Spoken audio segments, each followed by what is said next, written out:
बिस्मिल्लाहिर्रहमानिर्रहीम अस्सलाम वालेकुम। आज की इस वीडियो के अंदर हम रीफॉर्मिंग के बारे में पढ़ेंगे। रीफॉर्मिंग का मतलब होता है इम्प्रूविंग समथिंग। तो यहाँ पर केमिस्ट्री में रीफॉर्मिंग का मतलब होगा improving the quality of fuel. तो फ्यूल की क्वालिटी को इम्प्रूव करने के लिए रीफॉर्मिंग का अमल यूज किया जाता है। अब चूंकि लो क्वालिटी का फ्यूल यूज करने से इंजन के अंदर नॉकिंग होती है। अब नॉकिंग क्या होती है? नॉकिंग का मतलब होता है sharp metallic sound in the engine, और ये metallic sound low quality fuel use करने की वजह से होती है। तो इस नॉकिंग को समझने के लिए हमें सबसे पहले इंजन का इंटरनल स्ट्रक्चर समझना होगा। इंजन के अंदर इस किस्म का एक प्लग होता है, और प्लग लगा हुआ होता है, और प्लग के साथ इधर एक कंटेनर होता है। इस कंटेनर के अंदर फ्यूल होता है।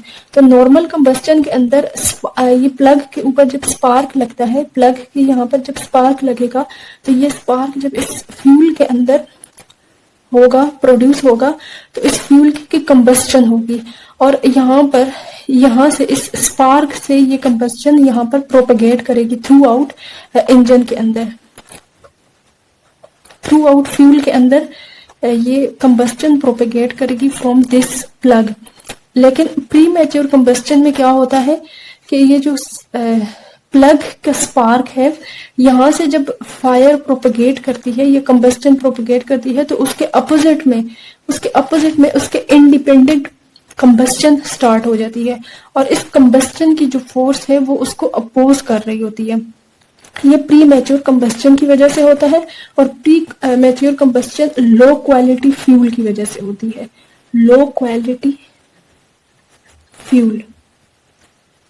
लेकिन हाई क्वालिटी फ्यूल यूज करने की वजह से इस तरह का नॉर्मल स्मूथ कंबस्टन का अमल चलता है इंजन के अंदर, और इस स्मूथ कंबस्टन की वजह से इस पिस्टन के ऊपर प्रेशर पड़ता है, और ये पिस्टन फर्दर आगे काम वर्क करता है गाड़ी या व्हीकल्स के अंदर। लेकिन यहाँ पर क्या होगा कि उस जो प्लग है, प्लग के स्पार्क के अपोजिंग में कंबस्टन का अमल शुरू हो जाएगा। ये दोनों फोर्सेस एक दूसरे को कैंसिल करेंगी, जिसकी वजह से इंजन की एफिशिएंसी कम हो जाएगी, और इंजन का जो इंटरनल स्ट्रक्चर है वो भी डैमेज हो सकता है। नॉर्मल कंबस्टन में क्या हुआ है? Plug fire will cause further ignition of the fuel. लेकिन ये जो प्लग की फायर है, इसी की वजह से इग्निशन का अमल प्रोपेगेट हुआ है। लेकिन इधर क्या होता है? New flame fronts start beside the spark fire which move opposite to the spark plug fire. This results in the knocking. तो इन दो अपोजिंग फायर्स की वजह से नॉकिंग होती है। यहाँ पर ग्राफिकली इस कंबस्टन के अमल को रिप्रेजेंट किया गया है। ये यहाँ से स्पार्क, जो प्लग का स्पार्क है वो ओरिजिनेट हुआ है, और वो स्मूथली थ्रू आउट फ्यूल के अंदर इस तरह से प्रोपेगेट किया है। लेकिन इस प्री मैच्योर कंबस्टन में यहाँ पर प्लग की फायर इस तरफ प्रोपेगेट कर रही है, लेकिन जो न्यू फ्लेम फ्रंट्स हैं वो इसके अपोजिट में जा रहे हैं। तो ये दोनों एक दूसरे के इफेक्ट को कैंसिल कर देंगे। ये क्या है? ये फिगर शो कर रही है top view of the combustion chamber. इस कंबस्टन चेम्बर का टॉप व्यू है, ग्राफिकली इसको रिप्रेजेंट किया गया है। तो इस नॉकिंग से बचने के लिए फ्यूल की रीफॉर्मिंग की जाती है।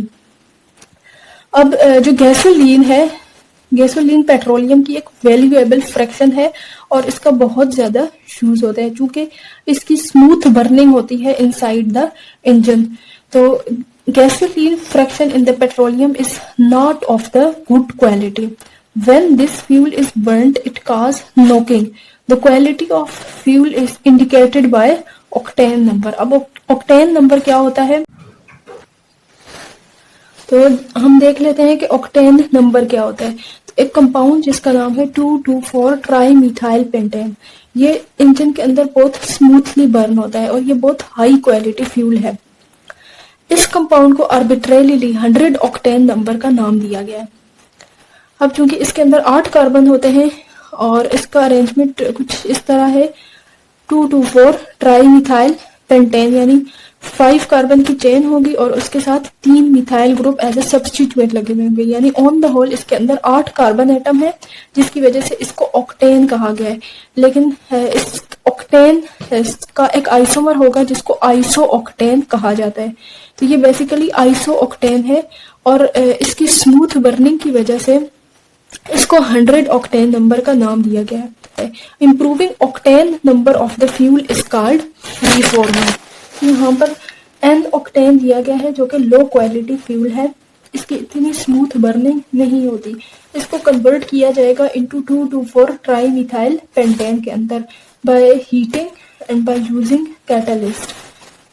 तो इस अमल को यानी n ऑक्टेन को आइसो ऑक्टेन में कन्वर्ट करने के अमल को रीफॉर्मिंग कहा जाता है। तो यहाँ पर एक क्वेश्चन पैदा होता है कि why n octane causes knocking more than isooctane, यानी n ऑक्टेन की वजह से क्यों ज्यादा नॉकिंग होती है as compare to this isooctane. तो इसका आंसर कुछ इस तरह है कि branch chain alkanes are stable due to the steric hindrance of bulky groups. On the other hand straight chain alkanes are less stable and are vulnerable to the pre ignition. ये जो branch chain alkane है यानी iso octane है, इसके अंदर इन substituents की वजह से इसकी स्टेबिलिटी बहुत ज्यादा होती है, तो इसकी प्री इग्निशन पॉसिबल नहीं होती। यानी ये सिर्फ प्लग के ऊपर जो स्पार्क प्रोड्यूस हुआ है उसी की वजह से इग्नाइट करेगा, इस तरह से इसकी प्री इग्निशन पॉसिबल नहीं है। यानी इसकी ignition independent of the plug spark के पॉसिबल नहीं होगी, तो इसकी वजह से नॉकिंग जिटर नहीं होगी।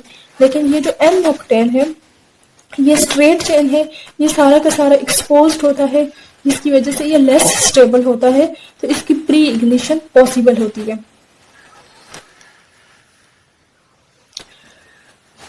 तो रीफॉर्मिंग का एक और मेथड होता है जिसके अंदर टेट्रा इथाइल लेड को यूज किया जाता है ऑक्टेन नंबर को इंप्रूव करने के लिए।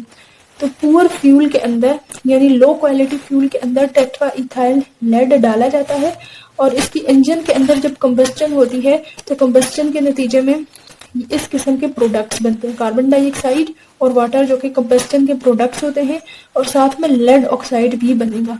तो ये लेड ऑक्साइड हैवी मेटल्स है, इसकी वजह से एयर पोल्यूशन होती है। तो ये वाला मेथड रीफॉर्मिंग का ज्यादा नहीं यूज किया जाता क्योंकि इसकी वजह से ये पॉइजनस मटेरियल लेड ऑक्साइड पैदा होता है और इसकी वजह से एयर पोल्यूशन होती है।